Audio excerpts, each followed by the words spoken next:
So, yes, hello, I'm Vicky. I will, has anyone read the book? No. Okay, because it is, please do ask lots and lots of questions, because it is a tough, at this point it came out in late October, and I have talked quite a lot about it, and because there are so many characters in it, it's if I started to tell you about all the details, and it's a book that I hope is enjoyable because of the detail about all the characters. So if I get into it too much, we'll be here all night. So please do throw lots of questions at me, because it will help me sort of frame what I want to get across to you. So the Liar's Ball is the story. The story of a world of high stakes real estate, and the reason I chose this is because my first book was a New York Times bestseller. It was about Lehman Brothers, but The Devil's Casino was really the story of the culture of Wall Street and the culture of Lehman Brothers, and it told the story of sort of four best friends who had joined Lehman Brothers from quite humble beginnings and had really wanted to do something very, very good. And it shows how their idea of what Lehman's mantra initially was back in the sort of early 1990s, this idea of one firm, had actually been a really noble idea. I mean, these guys wanted, they took an oath. They literally took a blood oath to be the good guys of Wall Street, that they weren't going to let money destroy their friendship. And the book tells the story of how money does destroy their friendship, and the idea of one firm morphs into something quite sinister and arrogant, which ultimately brings down the bank. So it was really, I think, his success was that it was a social history. It wasn't an economics tome. And what I've really done throughout my career at Vanity Fair and all my journalistic career is really written about people and about these sort of cultures, these worlds that are quite opaque to lay people. And after The Devil's Casino came out, one of the sons of one of the big New York real estate families took me to tea and said, I really enjoyed The Devil's Casino, and I really have enjoyed your pieces in Vanity Fair over the years, and you are this sort of social historian. It's striking that no one has ever done a sort of social history of the real estate industry. And the book he was thinking of was a book by Stephen Birmingham called Our Crowd, which is written fantastically, sort of like a novel, and it's about the founding of Wall Street. And it was, but we sort of discussed why no one had ever done an Our Crowd of real estate, and the reason is that unlike the founders of Wall Street, who sort of all came from the same part of Europe, they all married each other and then they founded the banks. With the real estate world, there is no natural cohesion. There's no natural narrative pulling everyone together. People, outsiders like me might have thought that all the families were married to each other, that everyone, started off in the same place, but it's actually not true. It's very disparate. It's a very disparate industry. It's a very, very opaque industry. So this guy, who wouldn't thank me if I broadcast his identity, said to me, if you took the General Motors building, which is the most expensive office building in America, you would find a natural narrative thread to pull together, these extremely colourful egos and characters. You have Donald Trump. You have, going back in history, the Hilton family, who owned the site before it became the GM building. You have Bill Zeckendorf, who was probably the first of, nowadays we throw around the term billionaire. When he was around, we didn't. He was probably the first sort of celebrity billionaire ever, recognized on a global scale. You have Sam Zell comes into play tangentially. You have, I'm trying to think, you have a very weird and flamboyant man called Steve Hilbert. And you have Mort Zuckerman, who's obviously, preeminent sort of cultural figure now. And you have Harry Macklowe, who was not necessarily a globally renowned figure, but was, had become by then very much a symbol of, he was kind of the poster child of the recession, in that the GM building made him a fortune of $1 billion very quickly.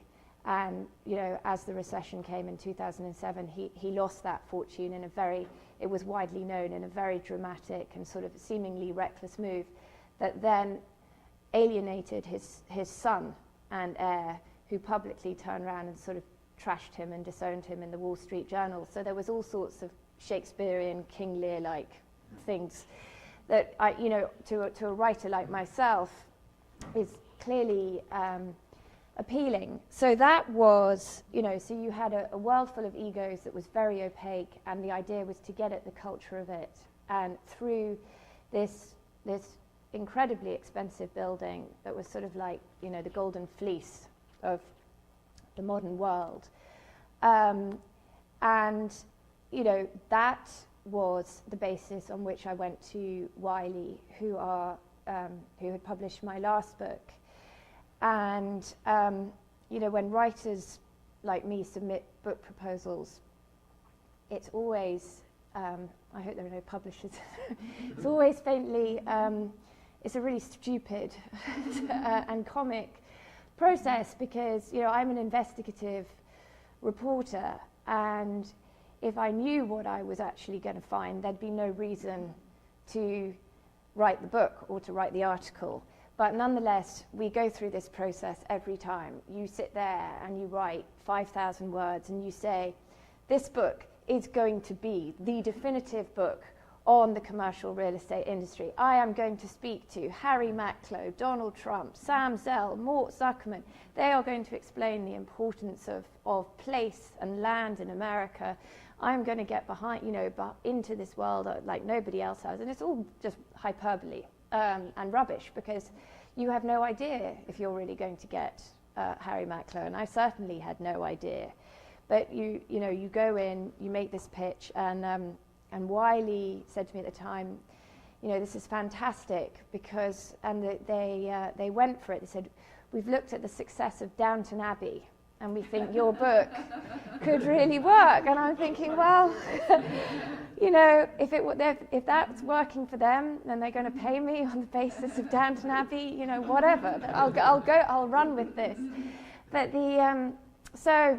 But this is how these kind of conversations go. So I can only tell you that conversations with Hollywood studio executives are even more ridiculous. So then what happens is that I get paid in advance, and I say, right, I'll deliver a book. It's going to be a certain number of words by a certain date.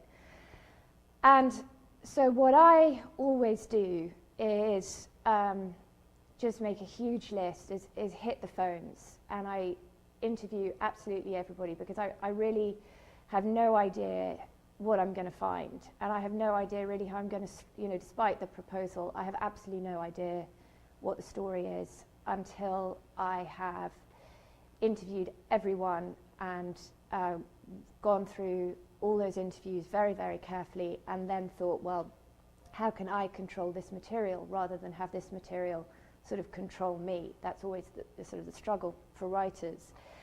And particularly what was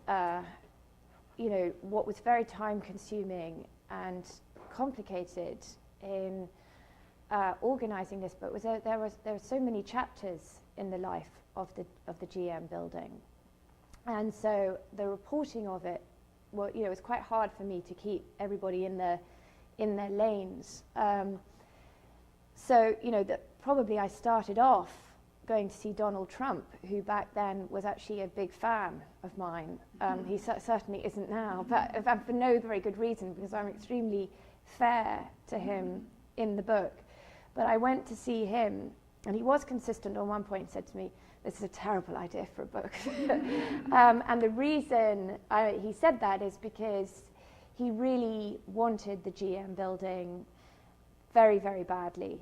And he was, you know, even he co-owned it for, in total, 5 years. And he was very annoyed to let it slip out of his fingers, and actually he didn't have to put up that much money to have kept it back in 2001, and it's still a mystery to some people why it was actually a very small amount he had to put down. It was $50 million and he didn't do it. And so I think, you know, he was very clear that being Donald, he had made a lot of money. He was the only person ever who had bought the General Motors building. He'd made it absolutely fantastic. He'd brought CBS in. He'd put on all this fantastically beautiful green marble, which all the tenants bitterly complained about, but he thought it was just great. And what he did do, actually, was there had always been this sunken plaza there, and he had raised that, and he said, and you know, and this always struck in my mind, he said, you know, and I'm responsible for the Apple Cube. And I looked at him, really?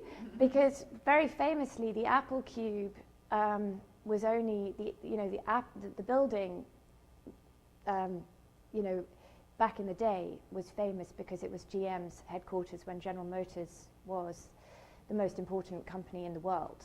And now it's probably famous, although it's called the GM building. Around the world, everyone thinks of it as the Apple building because Apple has its flagship store there. But Apple only opened its flagship store there in, I'm thinking, I've got to remember, 2005, I think, 2005-06. And when it was owned by Harry Macklowe, Donald Trump had long gone. So I was like, well, Donald, that's amazing. So how did you, how did you come to be the sort of creator of the Apple store? He said, well, you know, I had this great, it was really my idea for a transparent glass structure. I'm like, oh, the square? So, well, not exactly the square, it was really the Cheesecake Factory. I'm like, oh. So and he said, you know, it would have been a great Cheesecake Factory. But you know, there were problems. Mr. Cheesecake Factory, you know, started to worry about the unions and this, that, and the other, so it never happened. And anyway, but you know, thanks to my great idea, then Harry Macklowe comes along and he puts up Apple. So you know, he can thank me for the idea. I'm like, okay, well that's, you know, great, Donald. So he was on. So at least I got him talking, and he introduced me to Stephen Hilbert, who is really just, you know, this was a man who, Stephen Hilbert was Donald's partner. And he was sort of so desperate for fame that he thought, he was very big in Indiana. He had a huge 23,000 square foot house called the Chateau Renaissance, and he had murals painted of gods on the, you know, in which his face would appear, you know, he would appear. I mean, the whole thing was completely over the top. He would helicopter 5 miles to work, you know, across cornfields every day. But nobody outside of Indiana, he was very big in Indiana, and he ran an insurance company, and he married, you know, I think she's the 6th wife, jumped out of his son's birthday cake. And, you know, it was the Indiana press, you know, he was endlessly entertaining for them. And he was the CEO and founder of, actually, in 1999 and 2000 was the biggest insurance company in America. It was called Conseco. And he thought that Donald Trump was his ticket to putting Steve Hilbert on the national stage. So when Donald said, you know, I want to own the GM building, but I need somebody else to basically put up the money. Steve Hilbert said, I'm in, and Conseco was in, and the only problem was that Conseco very quickly went bust. And Steve Hilbert was investigated by the SEC and the FBI, and he began, over time, you know, he lost the Chateau Renaissance, and he now lives in a slightly less grand house. And that, you know, but now, you know, he would talked because of Donald, and what always struck me about Steve Hilbert, even to this day, is he's very much a glass half full person. When you know, I was still, by the end of the book, he said, Vicky, I'm terrified you're going to kill me. And I said, well, I'll be really honest, Steve, you know, because I had by this point spoken to the men who were hired to, you know, that there were lots of lawsuits where after Conseco went bust, and money had to, $200,000 had to be taken back from Steve Hilbert. I mean, he you know, and repaid to the Conseco shareholders. And the guys who'd been in charge had spent years of their lives talking about it, you know, had gone into great detail. So Steve Hilbert wasn't going to come out, you know, looking like Prince Charming. But he remained very upbeat and, you know, happily, you know, gave me a picture of him and Tommy Sue for the book and said, you know, I remain to this day, you know, I believe how lucky I am with my life and all the rest of it. So he was an interesting character. At the same time, I was dealing with sort of, there was a guy called Disc Dean who he had a REIT called Corporate Property Investors, and CPI owned the GM building. They sort of took it off General Motors in 1982. General Motors was ailing and wanted cash, and Disc Dean, who was a finance guy, basically sort of issued a 10-year note, and whereby after 10 years, around 1991, he ended up owning the building, and he was a very brutal man who beat his children and who was absolutely horrible to his long-suffering wife.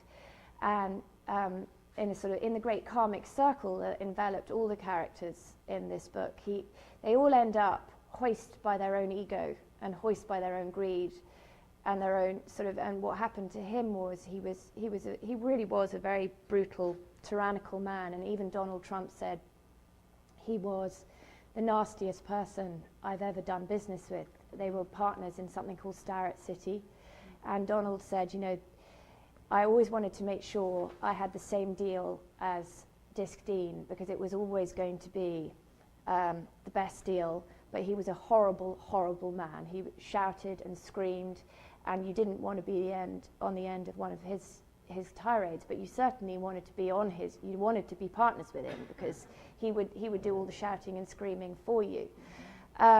But Disc Dean, for all his sort of obsession with tax codes, and he was obsessed with not paying tax, which is a running theme through this book. Buildings are very useful. No principals in real estate deals seem to ever really pay tax, which I must say was a huge reveal for me. I was like, really, buildings, they go up in value, and yet according to the taxman, they're coming down. It's kind of really fascinating. But the Disc Dean ended up being evicted from CPI because he created his own fine print, had said that at the age of 70, people had to retire, and he just didn't realize that the rules would apply to himself. And his children, his family, and his co-workers had started to talk to me, and I thought he was a very brutal but complicated man. But so I had that access, and then I also had, thanks to my last book, I'm very good friends with Joe Perella, the banker, and he helped me get to David Simon, who has been extremely successful with the Simon, with all the malls around America. And so that was a fairly easy reach. Sam Zell had also read The Devil's Casino, and he was very straightforward. And because of my last book, I'm also quite close to the guys at Blackstone, and they were all extremely helpful in talking to me about a very dramatic chapter that comes at the end of the book. And they also, John, I'm going to completely forget my own name in a minute, he's the head of real estate at Blackstone, a very, very interesting man who not only majored in finance at Penn, but also in English literature. So he was very helpful, John Gray, he was very helpful in sort of saying, well, Vicky, now if you're going to tell a story, let's think about what the story would be, because, you know, it's not how most real estate people think, they're extremely visual. He said, I think that you really need people who are going to talk. So the two talkers, I think, he gave me a guy called Rob Horowitz, who is has been the broker to Harry Macklowe and to Donald Trump, and in fact to most of the people in the book at some point or other. He also gave me Roy March, who is at Easthill. And Rob Horowitz flipped the book around and write a worm's eyes view of this whole world. That would be it, but he was a fantastically, I mean, I counted up by the end of my research, I've done something like 42 interviews with Rob Horowitz. And he had a memory that was just fantastic, and it very, very detailed, and in the end reliable, because what I did find was that everybody in this world had a different version of events, and I came away thinking, well, you guys were even in the same meeting. And this hadn't happened with Lehman. With Lehman, they were all clearly they were in the room together. This book, everybody had a different version. So Rob Horowitz was kind of my go-to. What he said, I ended up taking to the bank as actually happened. And he, in turn, introduced me to a guy called Rob Sorin, who was Harry Macklowe's lawyer. And all journalists, all investigative journalists, no, rule number one is if you need to get to somebody who might not want to talk, you have to become best friends with their lawyer. Because lawyers, for the most part, never get their moment in the sun. And they're they're desperate for it, and if you chat them up nicely, they think, well, it could bring in business and it puts them in a position of power. And so, warning, if you're a lawyer, be careful, because journalists always want to make you their best friend. And so I ring Rob Sorin, and I say, so can I talk to you about your client, Harry Macklowe? And to my astonishment, he said, well, let me check.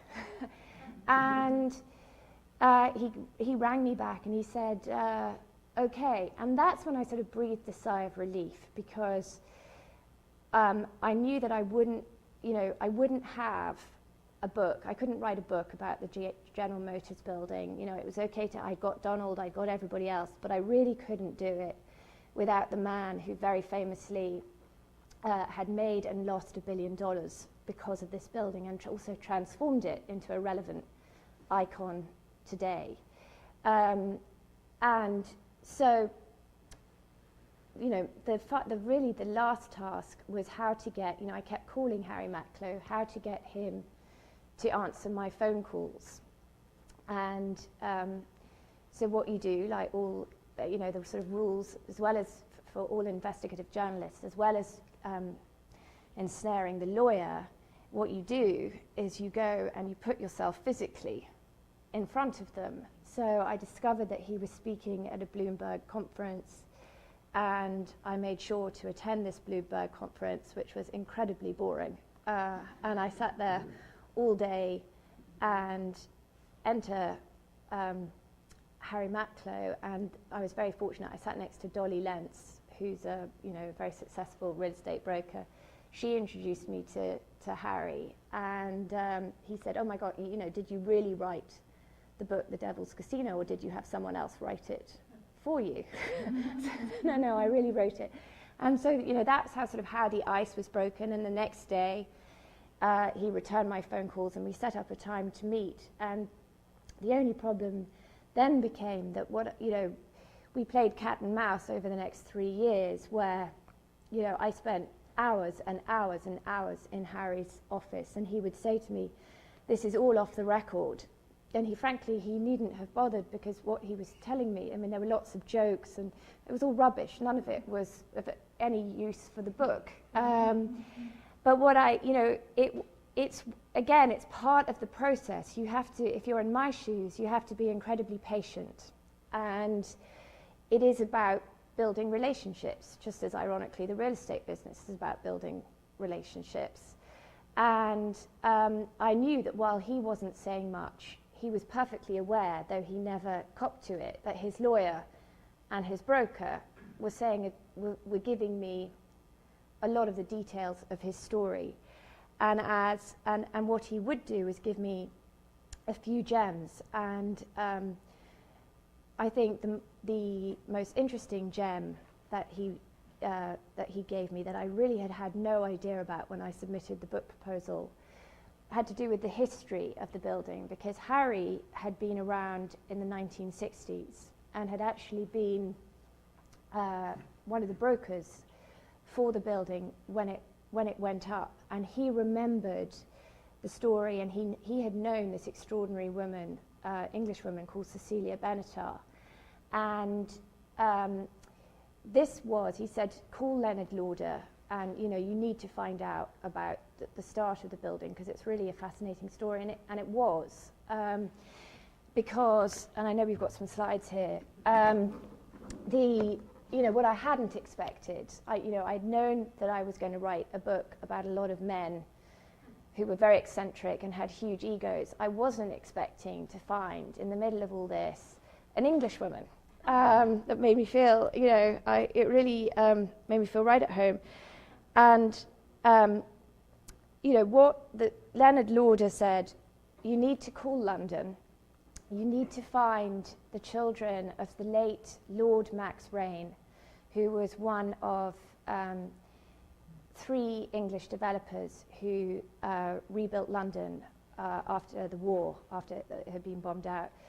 And Max Rain, it was Max Rain who had sent this tiny 30-year-old English woman to America in the 1960s to negotiate on his behalf in complete secret with General Motors. And he did it partly because he thought she was very brilliant, but she had no experience in the industry. And he did it partly to see what she could do, but also partly because he didn't want her working too closely to him in England. He thought she was a pain in the neck. So he said, go off, and it would be a bonus if it worked, and he didn't really mind if it didn't.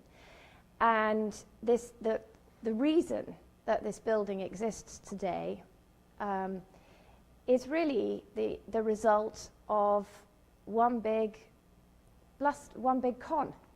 Because this tiny woman arrived in New York. She had no idea even where Times Square was. And she didn't have any organization. So she said to William Zeckendorf, who was sort of putting this whole deal together, well, I'm going to meet with General Motors, then the biggest company in the world, and I've got to persuade them that they want to move their headquarters into a part of town in Manhattan where there were no other office buildings at the time. And it was extremely, thank you, Carol, it was an extremely audacious thing to do. So she said to Bill Zeckendorf, I'm going to need to pretend that I've got a huge organization backing me, that I'm much more important than I am. And he said, okay, well, you can borrow my organization, you can borrow my COO and my CFO, and you can, and so she went in and she said to, the GM, chairman and CEO, okay, meet my team. This is Peter, this is Paul, this is John. I mean, it was all complete rubbish. And they were sold on this plan, which was extremely controversial and had to be kept very, very secret, not least because it involved knocking down a treasured McKim, Mead and White, you can see it here on the slide, hotel, Savoy Plaza, which was where all the great and the good in New York went to have their affairs. That's where Joe Kennedy would go, Fiorella de LaGuardia would go, and all the gossip columnists used to hang out in the restaurant. It's where Zsa Gabor lived after Conrad Hilton deposited her there once he discovered after 10 seconds he didn't want to be married to her. It was a very pretty, beautiful hotel. And in the 1960s was a time, Penn Station was also a beautiful McKim-Mead and White structure, and it was just being knocked down. And for the first time, New Yorkers were beginning to rise up and protest the demolition of these incredibly beautiful, historic, what are now called landmarks. They weren't back then. So Cecilia Benatar knew that until everything, all the deals had been done, word could not leak of this deal that they were going to knock down the hotel and put it up.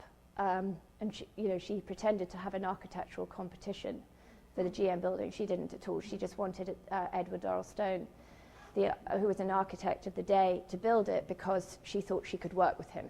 There was nothing more complicated to it than that.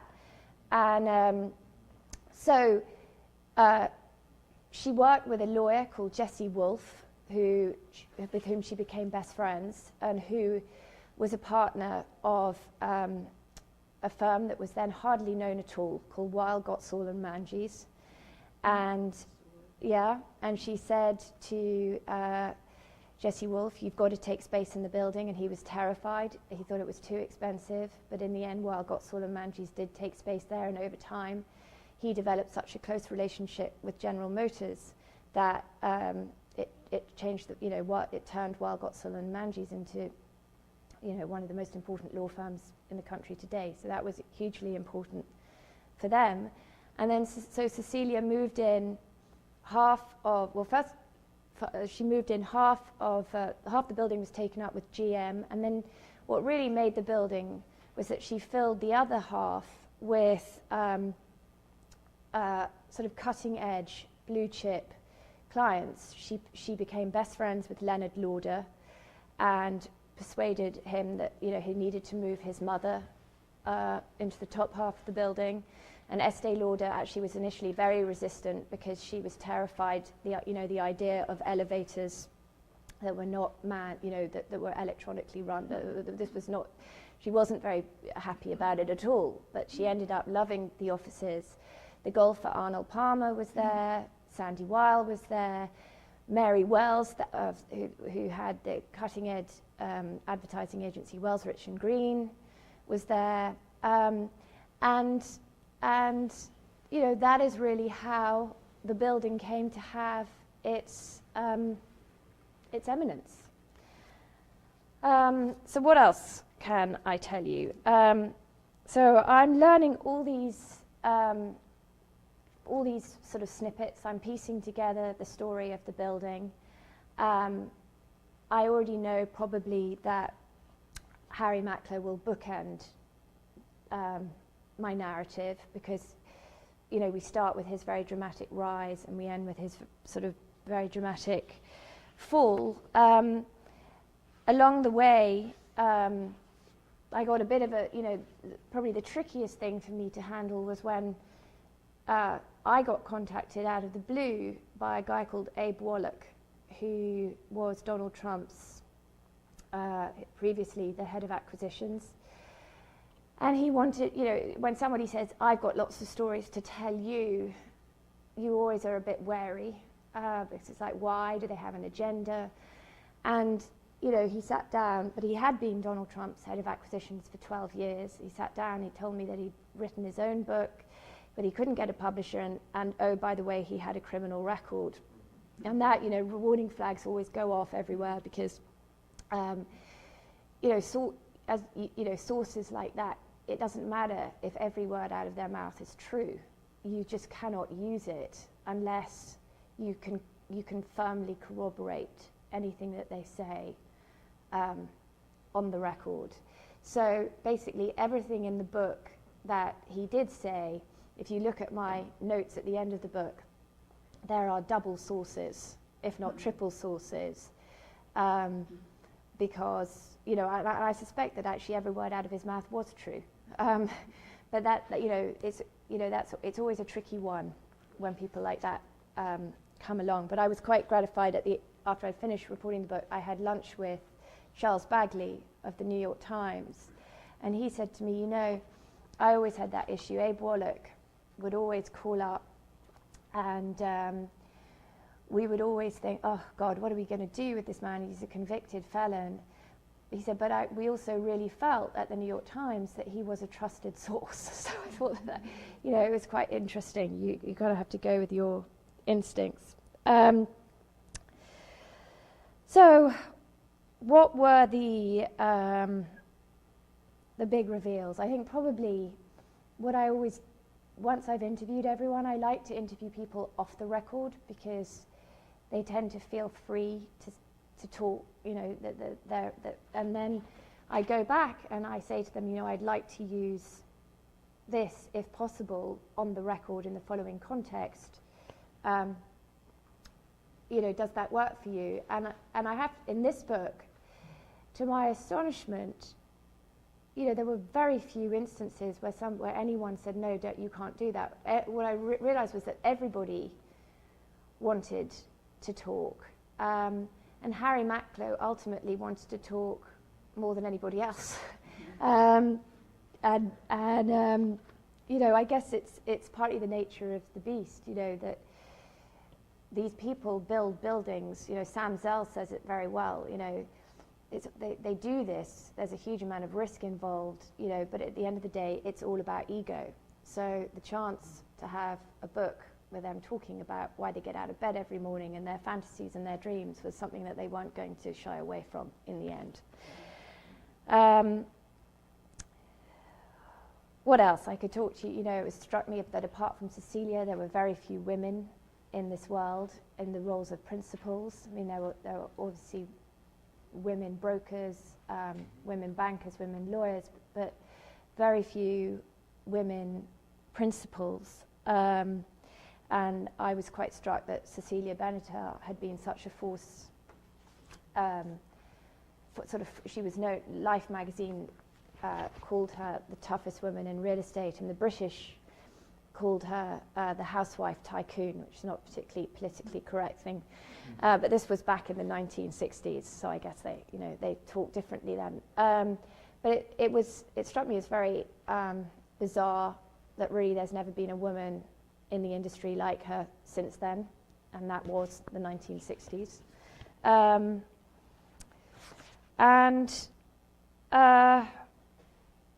You know, I think, you know, probably I should stop talking and throw it open to you. I mean, I think that there were times, I will say this, where I felt very conflicted about what I was doing, because there were times where I thought they were the men, and they were all men, were sort of so awful that it was like, will anyone want to read a book about these very egomaniacal, greedy people who, you know, sort of fleece the system, don't pay taxes, and, you know, and I mean, does anyone care about this? And furthermore, isn't it a bit depressing?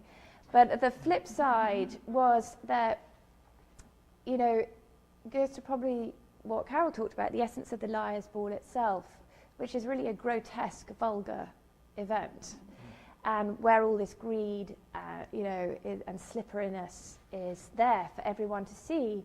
But underneath all of that, there is this great sort of pulsating vitality, which, you know, is also at the heart of all of this. And I think that it was really a sort of schizophrenic counterbalancing of the two, which I hope comes through in the book, which makes I think it so interesting, this endless friction, and sort of goes to the essence, without sounding too cliched, of sort of humanity and the nature of people.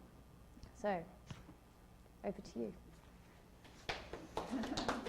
I'll ask you a question.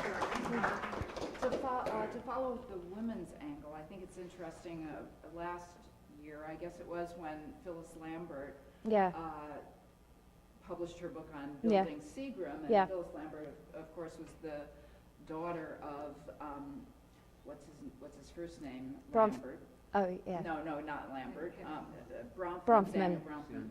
Of Seagram building, of Seagram's liquor fame, and of course as a 23-year-old, young Vassar graduate, I guess she had the opportunity to run an architectural competition and to pick Daddy's architect, Mies van der Rohe, for the Seagram building.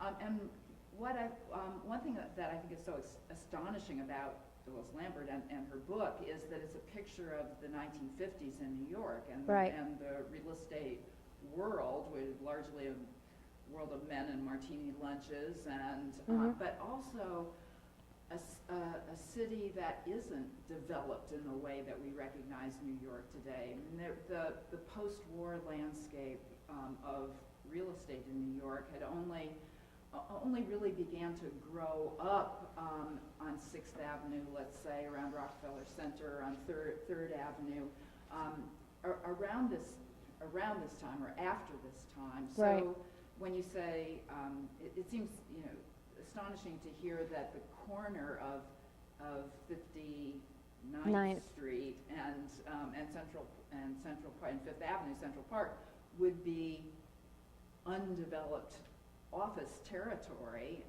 when it's so prime today. But it was true. Park Avenue was just being developed.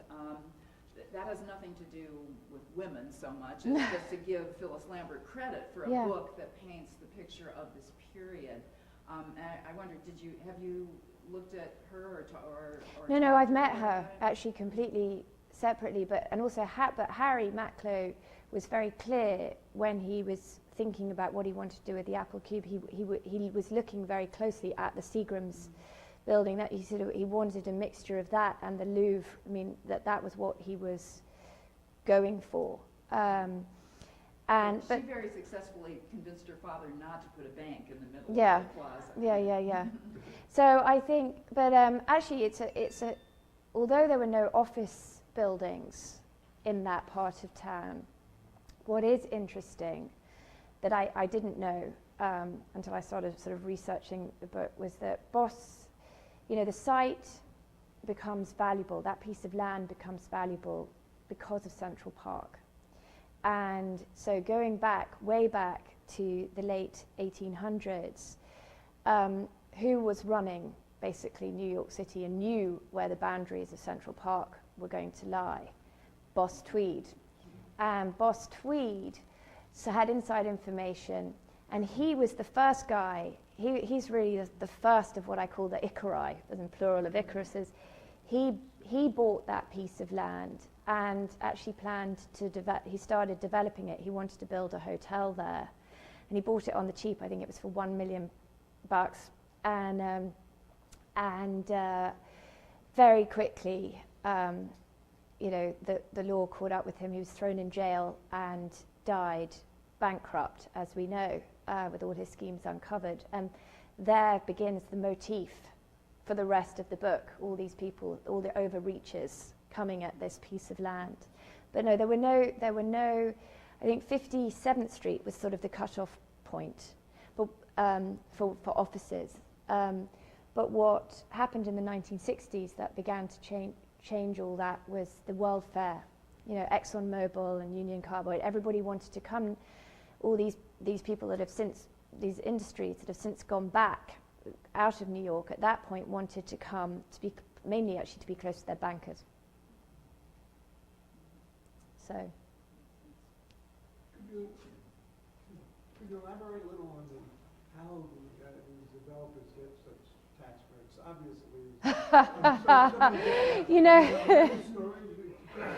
How they get the tax breaks. If only somebody is hiding at the back of the room. I live with a man. This is his favourite subject. He could. Yes, no, it is fascinating. Goldman Sachs got $1.65 billion in tax-free bonds, plus another $150 million in tax breaks, and Bloomberg didn't think it was enough. Right. I mean, how do they? Obviously, the land use committee of the city council, Kristen Quinn, love developers, or the state, and there are rumblings that one of the reasons why Cuomo wanted to squash the Moreland Commission is that there were a lot of questions about the real estate board. Right. And the connection to some of the politicians. Yeah. And obviously the federal government. Yeah, yeah. But is there any way you could... Well, there's probably not enough. You know, I was trying to write a narrative that sort of everyone would want to read. So there are a couple of pages that sort of explain. I mean, what was really amazing was that Harry Macklowe made $1 billion on the purchase of the General Motors building, and then he loses it, but the tax man never cometh. I mean, if you or I went bust, we would, you know, there'd be all sorts of bills to pay. And, you know, I did speak to tax experts about it, and several things. One is that what these guys do is instead of selling buildings, they exchange them, thereby evading capital gains tax. Secondly, commercial real estate, which I didn't know when I started writing this book, is completely different from residential real estate in that, you know, you and I pay mortgage taxes and all the rest of it. In commercial real estate, buildings actually depreciate for the purposes of the IRS. So even though a building's going up in value, people take, you know, get written off as tax losses. And there is a third, and the other thing is what Harry does at the end of the day to avoid paying capital gains tax is he doesn't actually sell the GM building to Mort Zuckerman. He takes what they call a sliver interest in Boston Properties, which means that, and Mort Zuckerman agrees to this, which means that Mort Zuckerman then promises Harry he's not, you know, going to sell the GM building for 9 years, etc., etc. And, you know, I guess what's the takeaway from all of this? It's just that it is, on one level, unfair. I mean, it's, you know, it's just unfair. It's you know, but does anyone do anything about it?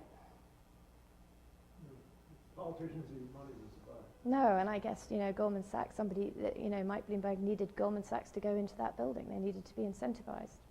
But it is, you know, it's definitely for, you know, for sort of most people going around trying to earn a living, you know, and sort of the huge amount of their paycheck, you know, goes to the government. I mean, I think that they would be fascinated to see how, you know, in this world of extreme risk and leverage, it's just a different, you know, it's a different rule book, and it explains why the 1% get richer.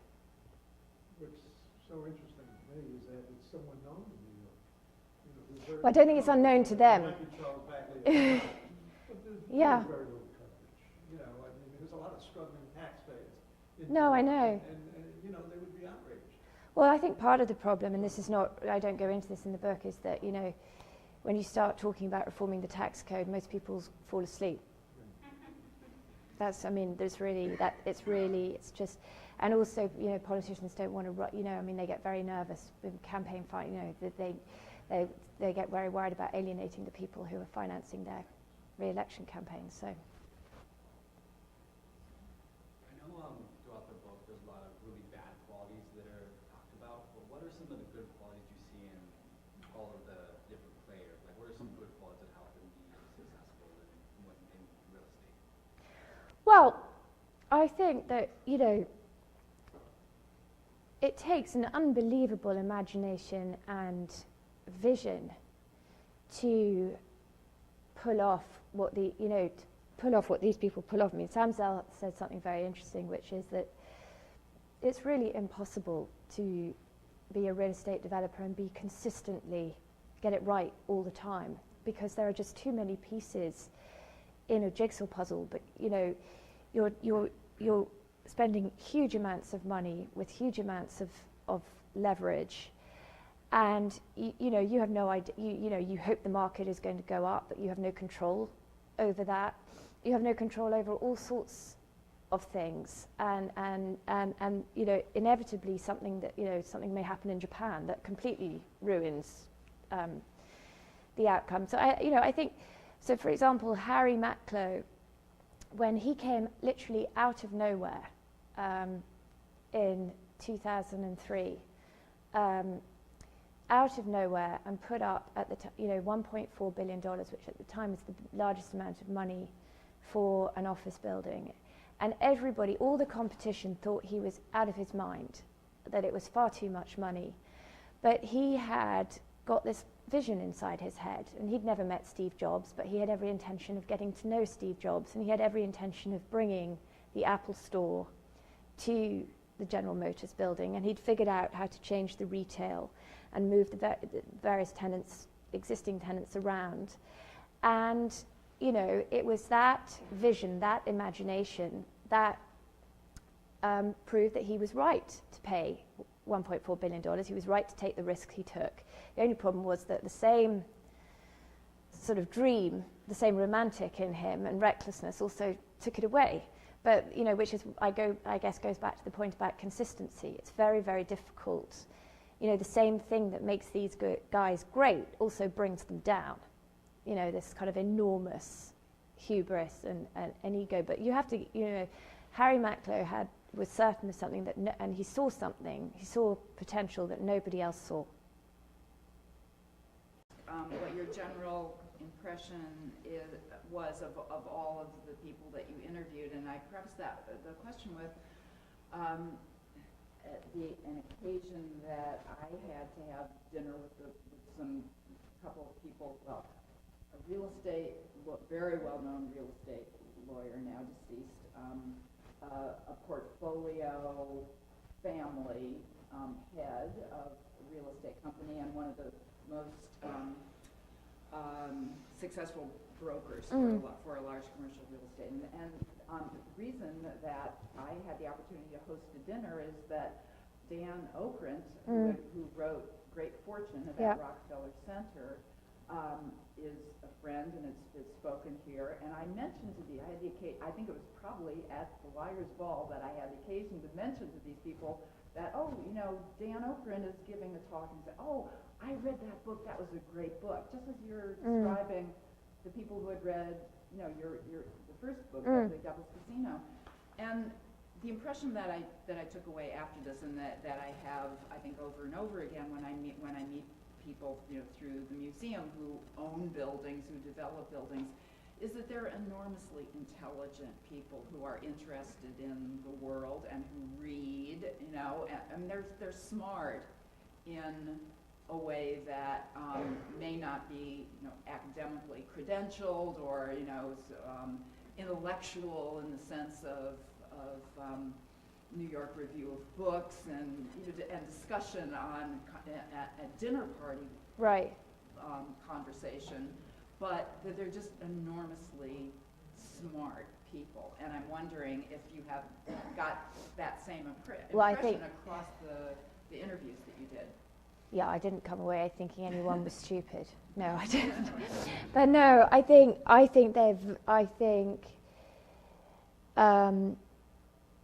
extremely smart. But I think probably the distinguishing characteristic,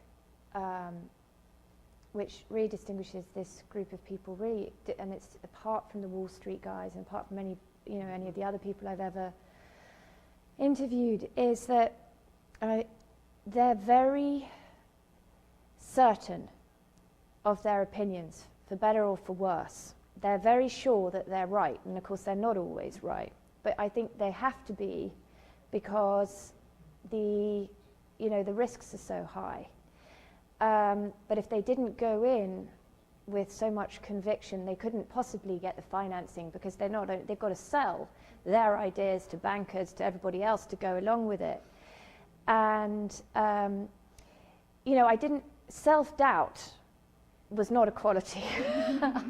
Whereas the rest of us, most people tend to be more nuanced, and even I spent quite a lot of time with banking heads. They tend to be, well, if we did this would happen. If we did that would happen. When these guys go for it, they go for it, and I guess they just have to be right more often than they're wrong, and then that's okay. Sam Zell bought the Chicago Tribune and was convinced he could replace. He was wrong. Yeah. With salesmen. Right, and he was wrong. Yeah.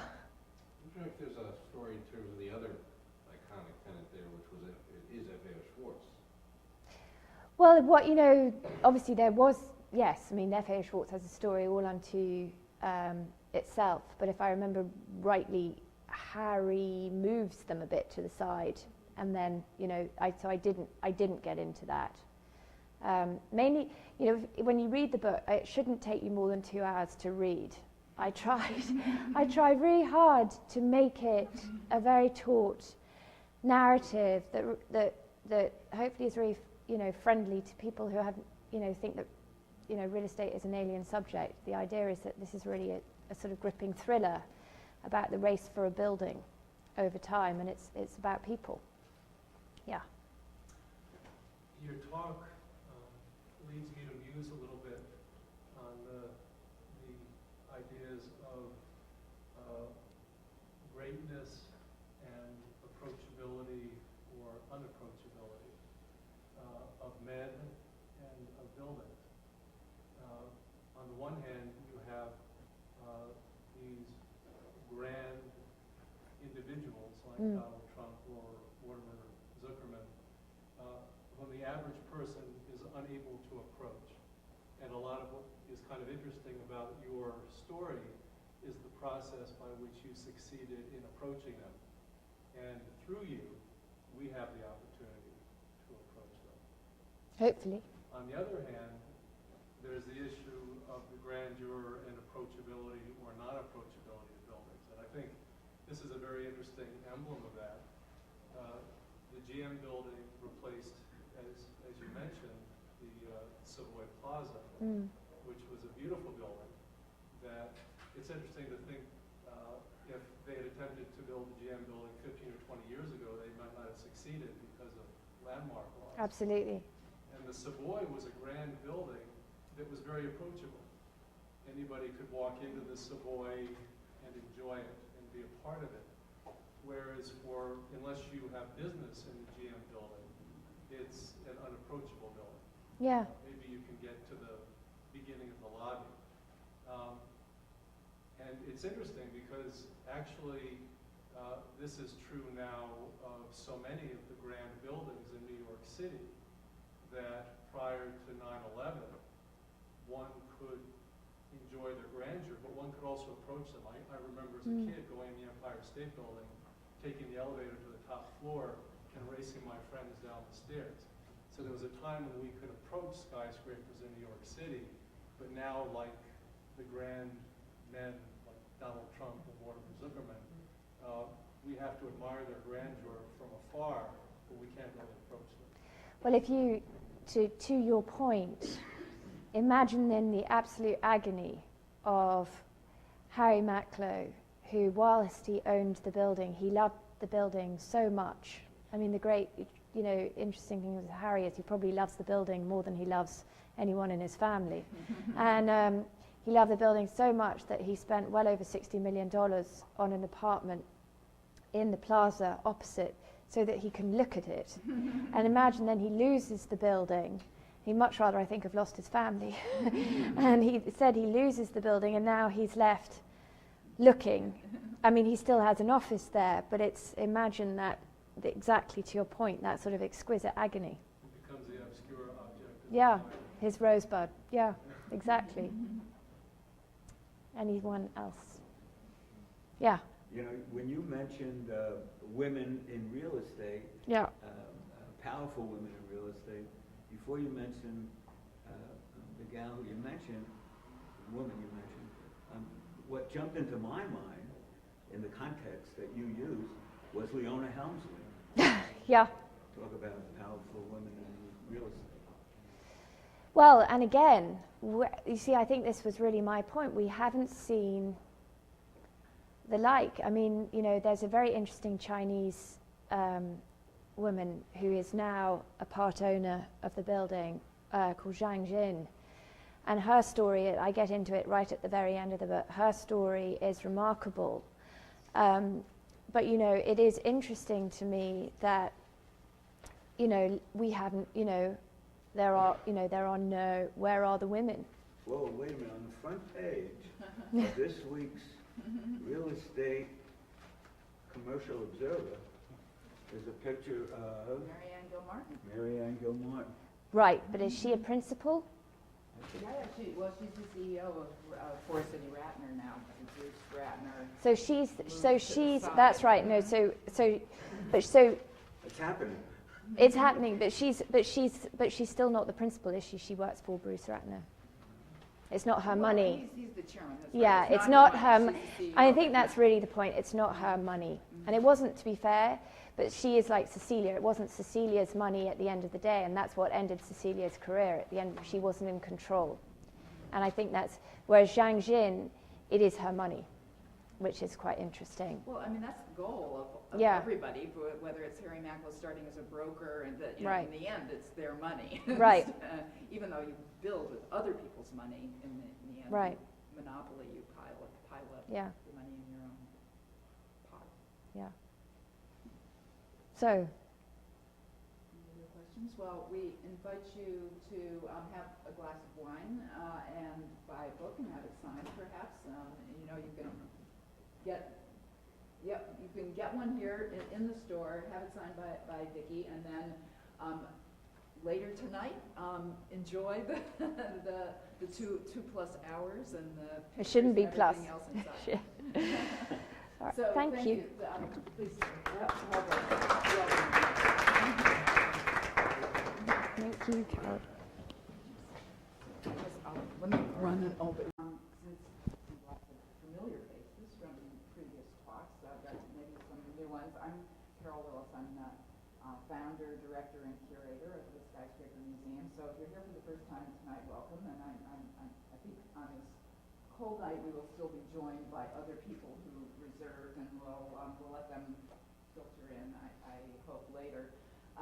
You've caught us in between shows, and I think maybe you can see around you a little bit. We're starting to get the big pieces into place. This is an exhibition called 10 Tops, which is not top 10, but 10 tops of the world's tallest buildings, and it will open officially next week. So you're the very first preview of public coming into the space, and I hope it'll be an engaging exhibition that explores not just the fixation, because I think we're going to talk about fixations and obsessions of real estate and tall buildings tonight. The fixations on vertical height and what are the tallest buildings in the world? How do you count and define the tallest buildings in the world in terms of just their vertical measure and by these various metrics, which seems to be the only thing that people talk about in the world of tall buildings. Top 10 lists of what's the tallest building in the world, and how do you measure that? How do you define it? So we decided that was a very silly and one-dimensional way of thinking about big buildings, and that we would take a look inside and around and about what happens actually just at the tops of these buildings, and there's just this enormous range from and we looked only at buildings of 100 stories and taller, so that became our category rather than a measure of height and above. And when you look at those buildings, which begin with the Empire State Building, it's the first building that's the equivalent of 100 stories or more, and you look at, well, it was here on this wall until just recently, the clock tower in Mecca, which is the second tallest building in the world at the moment. You have everything in a range from the kind of fantasy of a mooring mast for a dirigible to ostensibly land travelers, transatlantic travelers on the top of the world's tallest building to the prayer room of a sheikh's family in Mecca, in the most symbolic and most holy place of the Muslim religion.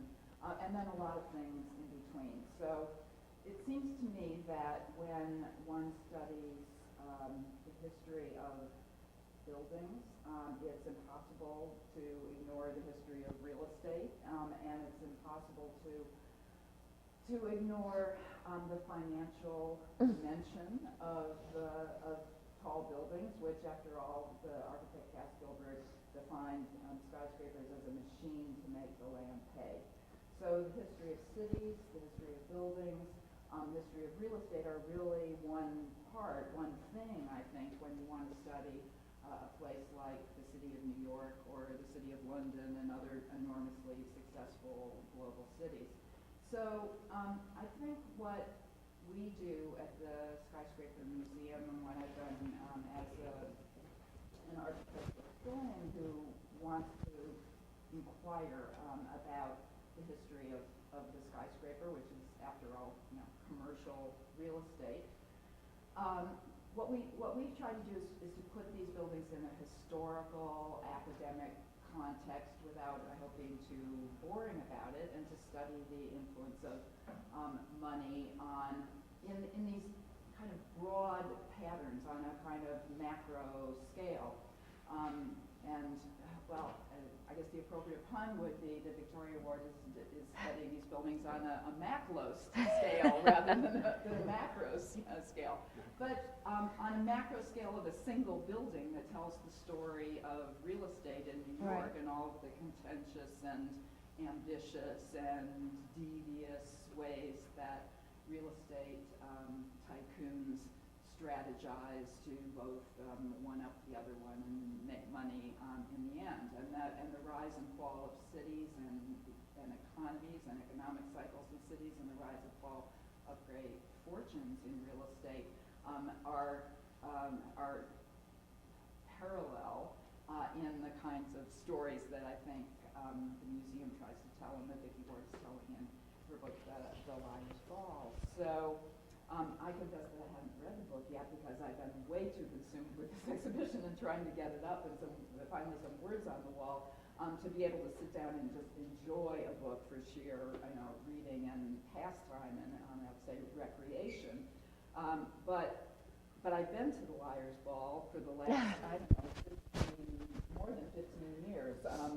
Because the Liar's Ball is the annual dinner that the Real Estate Board of New York holds. And they got this nickname, the Liar's Ball, and when you go, as I guess you have, to this event, which is always held in like the third Thursday in January, you are, for the first time you go, just astounded at the kind of the sheer noise of the thing, the mocking that's happening during the dinner, which no one eats. All they do is talk and they do deals and they move around. Nobody sits down either during these things, and so that world of real estate as stories and people and personalities is something that I've experienced very vicariously as the once a year. Not-for-profit free ticket that I get to the Mercury Ballroom and the dinner itself, but the Liar's Ball is definitely a slice of New York as an event, just as the GM building is a kind of paramount paradigm of the real estate world of New York that Vicky has explored in this book. So I guess I will just introduce her via these very impressive credits on the back flap of the book, because Vicky Ward is a New York-based British-born author, as you'll hear in her voice, and the author of the New York Times bestseller, The Devil's Casino, Friendship, Betrayal, and High-Stakes Games Played Inside Lehman Brothers. She's a former contributing editor for Vanity Fair for 11 years. She's a former executive editor of Talk Magazine and former news editor of the New York Post, and she's written all over the place in the Times, Financial Times, and in British publications as well. So she's going to talk a little bit about the book, and then encourage a conversation among you with the questions, and I'll field some. I'll throw some questions as well. So I hope that it'll just be an engaging conversation among all of us. Thank you, Carol.